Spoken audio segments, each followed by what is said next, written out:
कहानी की शुरुआत होती है एक मंदिर से। एक डरा सहमा आदमी एक बच्चे के साथ पूजा करने इस मंदिर में घुसा। ये मंदिर काफी पुराना और डरावना है। देखने से लगता है कि यहाँ सदियों से कोई नहीं आया होगा। हालांकि आसपास किसी के ना होने के बावजूद वहाँ पर ढोल बजने की आवाज आ रही थी। तभी एक बहुत बड़ा देवता अचानक से जाग उठा और ये ढोल की आवाज कुछ और नहीं बल्कि देवता के दिल की धड़कन थी। ये देवता जागा है इंसानों के ऊपर नर्क के दुख बरसाने के लिए। इसके बाद हम गुआन नाम के एक आदमी को देखते हैं जो अपनी बेटी टैंजरीन को एक पुरानी रहस्यमयी गुफा के अंदर ढूंढ रहा था। उसकी बेटी गुफा की गहराइयों से जोर जोर से चिल्ला रही थी और तभी गुआन के सामने एक तेज रोशनी के रूप में देवता प्रकट हुआ जिसने उसे आगे बढ़ने से रोक दिया। तभी अचानक गुआन की आंख खुल गई और उसे पता चला कि वो सपना देख रहा था। उसकी बेटी टैंजरीन 6 साल पहले किडनैप हो गई थी और वो आज तक नहीं मिली। तब से वो हर हाल में अपनी बेटी को ढूंढने का फैसला कर चुका था। उसे ढूंढने के लिए गुआन ने अपना सब कुछ दांव पर लगा दिया, अपना घर, अपना करियर, यहाँ तक कि अपनी पत्नी को भी छोड़ दिया। सड़क किनारे एक पहाड़ी पर बैठे हुए गुआन ने एक ट्रक देखा और अचानक ही उस पर पत्थरों की बरसात करने लगा, बिल्कुल बढ़िया निशाना लगाते हुए। इन पत्थरों से ट्रक की विंडशील्ड टूट गई और ट्रक क्रैश हो गया। तभी गुआन नीचे उतर के गया और उसने ड्राइवर पर हमला किया, ये पूछते हुए कि उसकी बेटी कहाँ है। तभी ड्राइवर के साथी ने गुआन के सर पर जोरदार हमला किया जिसके बाद वो वहीं घायल होके गिर पड़ा। ड्राइवर और उसका साथी बचते हुए पैदल ही वहां से भाग गए। कुछ देर बाद जब गुआन को होश आया तो उसने ट्रक का पिछला दरवाजा खोला तो उसने देखा कि अंदर बहुत सारे बच्चे पिंजरों में बंद हैं। इस बात से पता चला कि गुआन ने किसी तरह से बच्चों की तस्करी करने वाले गिरोह का पता लगाया था और फिर सोच समझ के उनकी गाड़ी पर हमला किया। अपनी बेटी को ढूंढने की उम्मीद में उसने सभी पिंजरे देखे लेकिन टैंजरीन को ढूंढने में वो नाकामयाब रहा। तभी वहां पुलिस आई और देखने में ऐसा लगा कि गुआन ही बच्चों की तस्करी कर रहा है। इस आरोप में पुलिस ने उसे पकड़ लिया। पुलिस की गाड़ी में पीछे हथकड़ियों में बंद गुआन को नींद आ गई और फिर से उसे सपने में अपनी बेटी दिखाई दी। इस बार टैंजरीन काली दलदल सी बेलों में बंधी हुई थी। अचानक गुआन की आंख खुली तो उसने देखा कि पुलिस ने उसकी जेब से टैंजरीन की फोटो निकाल ली है। इस बात से वो बहुत गुस्से में आ गया और पुलिस वाले को पीट कर फोटो वापस ली, जिसके बाद वो वहां से भाग निकला। तभी सड़क पर उसे एक दूसरी गाड़ी दिखी। अपने बचाव के लिए बिना सोचे समझे ही गुआन गाड़ी में चढ़ गया। इस गाड़ी की ड्राइवर है लिंग और वो गुआन की जिंदगी के बारे में सब कुछ जानती थी। साथ ही टैंजरीन के गायब होने की भी उसे पूरी खबर थी। उसने गुआन से वादा किया कि वो टैंजरीन को ढूंढने में उसकी पूरी मदद करेगी। इसके बाद कहानी फिर से पुरानी सदी में पहुंच गई जहां कॉन्ग नाम का एक योद्धा कुछ हमलावरों से बचकर भाग रहा था। इन हमलावरों का लीडर एक बूढ़ा आदमी है। जैसे ही कॉन्ग एक पहाड़ी की चोटी पर पहुंचा उसे इन लोगों ने घेर लिया। अब ये लोग कॉन्ग को पकड़ने ही वाले थे कि तभी वहां उसकी बहन आ गई और उसने कॉन्ग को बचाने के लिए उसे पहाड़ी की चोटी से धक्का दे दिया। धक्का देने से पहले उसने कॉन्ग को पश्चिम दिशा में जाने की सलाह दी और फिर वो अकेली ही उन सब से भिड़ गई। लेकिन किसी तरह से कॉन्ग वापस पहाड़ी पर चढ़ा तो उसने देखा कि उस बूढ़े आदमी और उसके लोगों ने उसकी बहन को मार डाला था। अब कॉन्ग गुस्से में अपना भाला निकाल कर उस बूढ़े आदमी को मारने के लिए आगे बढ़ा, लेकिन बुढ़े ने उसे चेतावनी दी कि अगर तूने मुझे मारा ना तो तू कभी भी लॉर्ड रेडमेन से नहीं बच पाएगा। ये सब सुनने के बाद भी कॉन्ग ने उसे मौत के घाट उतार दिया। ये हंगामा खत्म हुआ और अब कॉन्ग अपने दुश्मनों से भाग भाग कर थक चुका था। अब कॉन्ग ने एक बड़ा फैसला लिया, शहर जाकर अपने सबसे बड़े दुश्मन लॉर्ड रेडमेन को मारने का।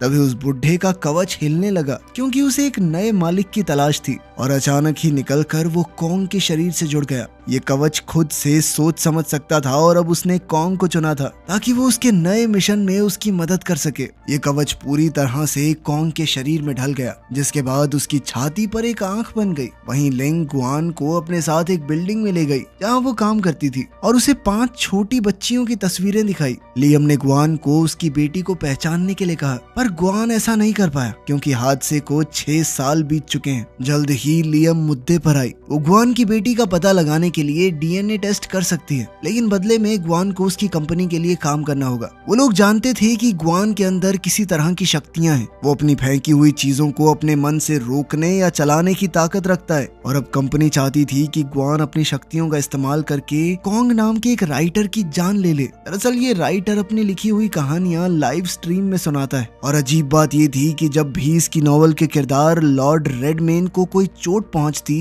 तभी लिंग की कंपनी के बॉस लीमू के के साथ भी कोई ना कोई हादसा हो जाता। कंपनी ने हर एक तरीके से इस राइटर को रोकने की कोशिश कर ली, लेकिन कोई फायदा नहीं हुआ। ग्वान को इस कहानी पर बिल्कुल भरोसा नहीं था, लेकिन उसके पास कोई ऑप्शन भी नहीं है। वो अपनी बेटी को किसी भी हाल में बचाना चाहता है।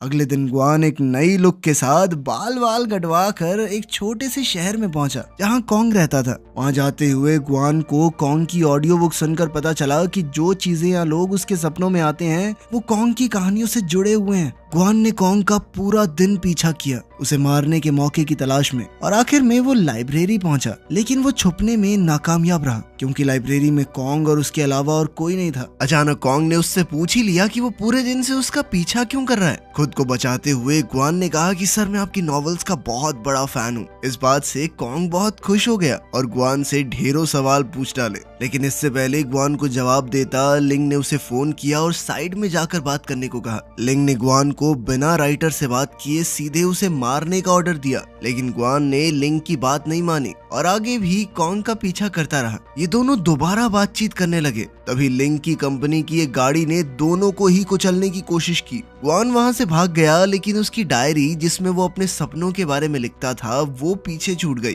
कॉन्ग ने जैसे ही वो डायरी पढ़ी तो उसे अचानक से एक आइडिया आ गया कि कैसे वो अपनी कहानी को आगे बढ़ाएगा। अब कहानी फिर से उस सपनों भरी दुनिया में वापस गई। कॉन्ग यहाँ एक शहर में है जहाँ कोई त्योहार चल रहा है। फेस्टिवल की इस जगह पर लॉर्ड रेडमेन का एक बहुत बड़ा स्टैचू है जहाँ इस देवता की पूजा हो रही है। इतने लोगों की भीड़ देखकर कॉन्ग हैरान है। तभी उस स्टैचू ने पास के एक गांव की ओर इशारा किया और सभी लोग अपने हथियार उठाकर उस तरफ भागने लगे। उसके कवच ने कॉन्ग को बताया कि लॉर्ड रेडमेन ने ऐसे ही बहुत से गांवों को खत्म कर दिया है। ये देवता खुद को पूजने वालों को लड़ाई के लिए उकसा रहा था। गांव वालों ने खुद को बचाने की बहुत कोशिश की, लेकिन अचानक 3 ड्रैगन्स ने आसमान से एक जलता हुआ लावा उनके ऊपर बरसा दिया। साथ ही सैनिक आग लगे तीर उनके ऊपर बरसाने लगे, जिससे पूरा गांव आग की लपटों में भस्म हो गया। फिर अगली सुबह लॉर्ड रेडमेन के पुजारी लाल कपड़ों में आकर बचे हुए गांव वालों को डराकर इस गांव पर कब्जा कर लेते हैं। इसके बाद कहानी वापस से वर्तमान में आती है। ग्वान जैसे ही नींद से उठा तो उसने एक होटल के कमरे में खुद को पाया और लिंग उसके सामने बैठी थी। लिंग ने उससे पूछा कि तुम्हें क्या सजा दी जाए अपना काम पूरा ना करने के लिए। कुछ ही देर में कॉन्ग इस होटल के बाहर आया और ग्वान की डायरी उसे वापस दी, साथ ही उसकी कहानी के लिए इंस्पिरेशन देने के लिए शुक्रिया अदा किया। अगले सीन में ग्वान कॉन्ग को मारने के लिए वॉक करने के बहाने उसे एक अकेली जगह पर ले गया। उनकी बातचीत के दौरान कॉन्ग ने बताया कि अपने सपनों की दुनिया में मुझे एक छोटी लड़की मिली थी जो अपने भाई को बचाने की कोशिश कर रही है, लेकिन वो पहले ही मर चुका था। ये लड़की कोई और नहीं बल्कि ग्वान की बेटी टैंजरीन है। उसने टैंजरीन को दिलासा दिया और फिर इन दोनों ने मिलकर टैंजरीन के भाई को दफना दिया। टैंजरीन ने उन्हें ये भी बताया कि लाल कपड़ों वाले सिपाहियों ने ही उसके भाई को मारा है और वो हर उस आदमी को मार देंगे जो सूरज उगने के बाद घर से निकलेगा। टैंजरीन ने इस सपने में जो धुन फ्लूट में बजाई थी, बिल्कुल वैसी ही धुन कॉन्ग को असल दुनिया में ग्वान के साथ सुनाई दी, लेकिन इस धुन की आवाज से एक लाल सिपाही उनके पीछे लग गया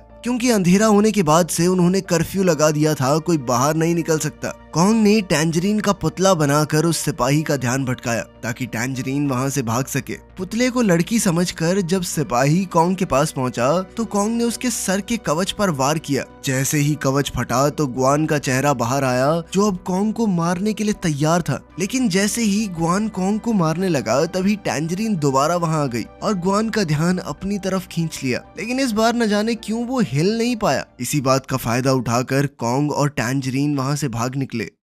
असल दुनिया में कॉन्ग ये सब लिख ही रहा था कि तभी ग्वान पीछे से उसके पास आया। ग्वान को यही सपने अपनी ख्याली दुनिया में दिखाई दिए थे जो अभी अभी कॉन्ग ने अपनी नॉवल में लिखे। ग्वान ने पत्थर उठाकर कॉन्ग पर हमला किया जिससे वो बेहोश हो गया और एक खड्डे में जा गिरा। वो वही धुन गुनगुनाते हुए अपना आखिरी वार करने कॉन्ग के पास आया जो कॉन्ग ने अपनी नॉवल में लिखी थी। लेकिन तभी रोड के बीचों बीच उसे एक बच्चे की आवाज आई जो वही धुन गुनगुना रहा था। लेकिन ये धुन उस बच्चे को पता कैसे हो सकती है? तो ग्वान सिर्फ अपनी बेटी के लिए गाता था। ग्वान ने उस बच्चे से पूछना चाहा कि ये तुमने कहाँ पर सुनी? बच्चा डर कर वहाँ से भागने लगा और उसका पीछा करते हुए ग्वान को वैसा ही लगा जैसा उस नॉवल में टैंजरीन और कॉन्ग का पीछा कर रहे लाल सिपाही को लग रहा था। खैर लड़का तो मौका देखकर भाग निकला, लेकिन उसका पीछा करते हुए ग्वान गलती से एक छोटी सी पार्टी में पहुंच गया। हैरानी की बात ये थी कि इस पार्टी में ग्वान को टैंजरीन का किडनैपर मिल गया, जो अपने कुछ दोस्तों के साथ मस्त पार्टी कर रहा था। उनके बीच तुरंत लड़ाई शुरू हो गई और ग्वान ने अपनी शक्तियों का इस्तेमाल करके उन्हें हरा दिया। उसने किडनैपर से पूछा कि मुझे सच बता, मेरी बेटी कहाँ है। डरते हुए किडनैपर ने सच बोल ही दिया।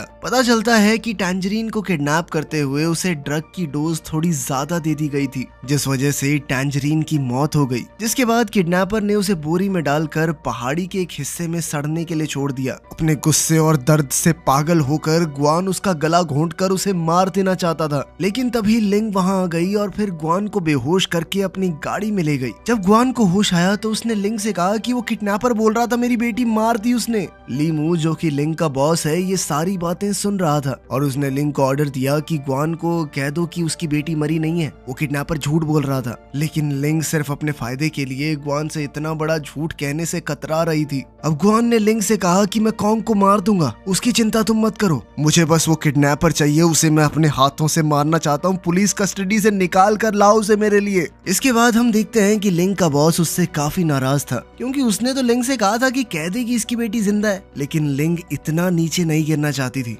वहाँ उस ख्याली दुनिया में कॉन्ग और टैंजरीन उस लाल सिपाही से बचकर शहर में आ गए और उन्होंने इस लड़ाई की वजह से काफी लोगों को बिना वजह मरते देखा। वो दोनों टैंजरीन के घर पहुंचे तो पता चला कि टैंजरीन के घर वाले कुछ समय पहले मर चुके हैं, क्योंकि वो कर्फ्यू के समय बाहर निकल गए थे। वो बात कर ही रहे थे कि तभी लॉर्ड रेडमेन के कुछ फॉलोअर्स वहां घुस आए और उन दोनों को मारने की कोशिश करने लगे। कॉन्ग टैंजरीन की जान बचाने के लिए एकदम से आगे कूद पड़ा, जो बात उसके कवच को काफी अलग लगी। वाह, हीरो बन रहा तू।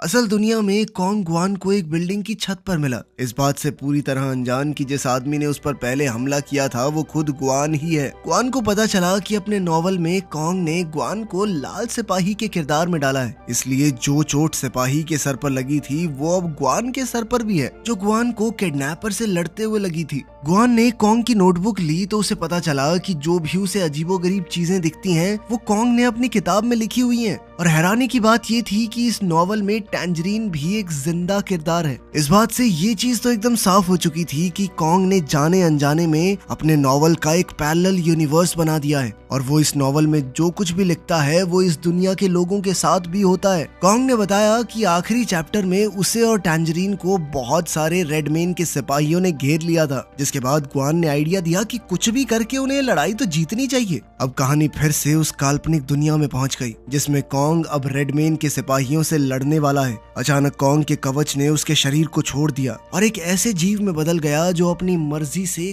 कोई भी हथियार बना सकता था। वो कवच भीड़ को चीरता हुआ आगे बढ़ रहा था। कॉन्ग भी लड़ाई में कूद पड़ा और जल्द ही उसे पता चला कि वो कवच उसके हिसाब से ही चलता है, क्योंकि कवच के अंदर कॉन्ग का खून मौजूद है। उसने कवच की छाती पर वार करके कहा कि मैं तुम्हारा मास्टर हूँ, समझे, मेरे हिसाब से चलना होगा। वहीं असल दुनिया में ग्वान ने लिंग को फोन करके बताया कि अब वो कॉन्ग को बचाएगा, अगर तुम्हारे अंदर दम हो मार के दिखाओ तुम लड़के को। उसने ऐसा इसलिए किया क्योंकि वो नॉवल में टैंजरीन को बचाना चाहता था। कुछ देर बाद अपनी बातचीत के दौरान कॉन्ग ने ग्वान को बताया कि उसके पिता और लीमू एक वक्त पर बिजनेस पार्टनर्स हुआ करते थे और फिर एक दिन अचानक कॉन्ग के पिता की एक एक्सीडेंट में मौत हो गई। लिंग उनकी बातें चुपचाप सुन रही थी और उसे समझ आया कि लीमू ने ही कॉन्ग के पिता को मारा है और अब अपनी सच्चाई को छुपाने के लिए वो कॉन्ग को भी मारना चाहता है। लिंग ने गुस्से में लीमू को फोन करके कहा कि मुझे सच्चाई बताओ, लेकिन लीमू ने कोई जवाब न देते हुए फोन काट दिया। कुछ देर बाद जब लिंग अपनी गाड़ी की तरफ वापस जा रही थी तो अचानक ही लीमू के एक आदमी ने उसे बिजली का झटका देकर गाड़ी की पिछली सीट पर डाल दिया। वहीं ग्वान और कॉन्ग अब लाइब्रेरी की तरफ गए, जहां कॉन्ग अब अपनी नॉवल का आखिरी हिस्सा लिखने वाला था और उधर ग्वान पूरी तरह से तैयार था कि कोई भी अगर बीच में रुकावट डालने की कोशिश करेगा तो वो बचाएगा कॉन्ग को।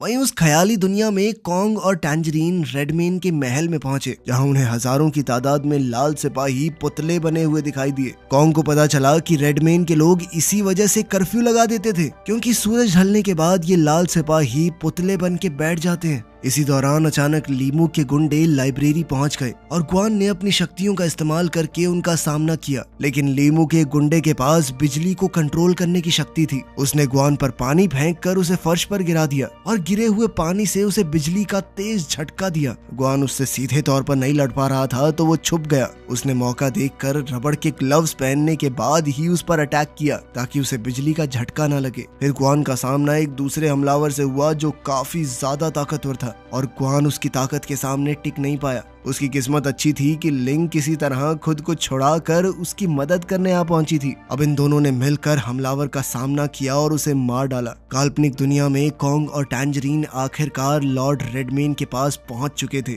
जो कि 4 हाथों वाला एक बहुत बड़ा जीव था। यहाँ पता चलता है कि कॉन्ग असल में रेडमेन के भाई का बेटा है, जिसे रेडमेन ने बहुत समय पहले मार डाला था। ये कहानी असलियत से बिल्कुल मिलती जुलती थी, क्योंकि लीमू ने कॉन्ग के पिता को मारा था और वो भी बिल्कुल भाइयों जैसे बिजनेस पार्टनर्स थे। ये जानकर कॉन्ग बहुत गुस्से में आ गया और उसने रेडमेन को लड़ाई के लिए ललकारा। बाहर जाकर रेडमेन ने कॉन्ग को एक पेड़ दिखाया जहां उसके पिता को दफनाया गया था। लड़ाई शुरू हुई तो उस कवच ने फिर से एक जीव का रूप ले लिया ताकि वो दोनों मिलकर रेडमेन का सामना कर सकें, लेकिन वो दोनों एक साथ भी रेडमेन का बाल तक नहीं उखाड़ पाए। जैसे ही रेडमेन घायल कॉन्ग को जान से मारने वाला था, तभी टैंजरीन अपनी बांसुरी से वही धुन बजाने लगी, क्योंकि उसके पिता ने उसे सिखाया था कि जब भी वो मुसीबत में हो तो इस धुन को बजाए। लेकिन रेडमेन को इससे और गुस्सा आ गया और उसने टैंजरीन को पकड़ के अपने पेट के अंदर समा लिया। असल दुनिया में एक तीसरे गुंडे ने लाइब्रेरी में घुसकर कॉन्ग को चाकू मार दिया था और किसी को भी इस बात की खबर नहीं हुई। जल्द ही ग्वान और लिंग ने उसे ढूंढा और इस तीसरे हमलावर को भी मारकर वो जल्दी से कॉन्ग को हॉस्पिटल ले गए। ग्वान कॉन्ग के लैपटॉप में कहानी देखकर ये सोचने लगा कि इस नॉवल को कैसे पूरा किया जाए। तभी लीमू कमरे में आया और बताया कि उसका प्लान था कॉन्ग और ग्वान को एक साथ मारना,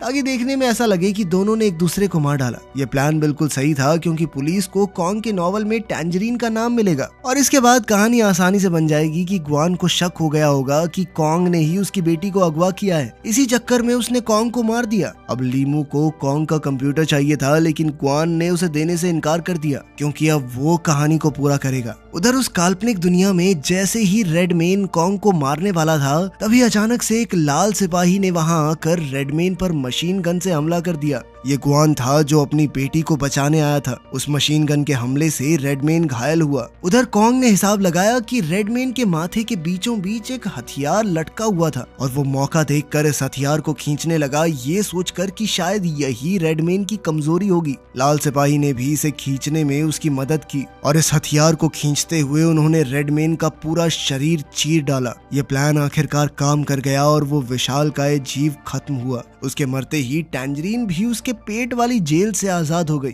आखिरकार बाप और बेटी उस दुनिया में मिल गए। वहीं असलियत में लिंग ये पढ़ रही थी कि ग्वान ने नॉवल को कैसे खत्म किया और जैसे ही उसमें रेडमेन की मौत हुई, वहां लीमू की भी जान चली गई। आखिर में ग्वान को दोबारा से वही धुन सुनाई दी और वो हॉस्पिटल के बाहर देखने के लिए भागा। तभी उसे वही लड़का दिखा जिसका वो पीछा कर रहा था, लेकिन इस बार उसके साथ एक लड़की भी थी जो कोई और नहीं बल्कि उसकी बेटी टैंजरीन ही है। चलो बाप बेटी मिल गए, कॉन्ग भी बच गया, हो गई हैप्पी एंडिंग। मिलते हैं अगली वीडियो में।